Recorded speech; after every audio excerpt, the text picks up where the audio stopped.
Bismillahirrahmanirrahim. Assalamu alaikum. My name is Hassan and today we are going to place widgets next to each other in container in Elementor WordPress. Before starting work, it's my request, please subscribe my channel. Thank you. Now back to our work. So this is our container, 50% width. So we are going to place widgets next to each other in line position. Now first add any widget. Now you see adding. So drag and drop here like this. Now you see widget is added and then click on add element again and then you see text.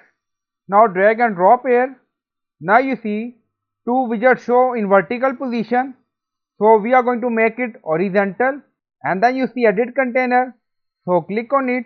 So we are going to set two widget position auto and then on left side you see layout and then scroll down.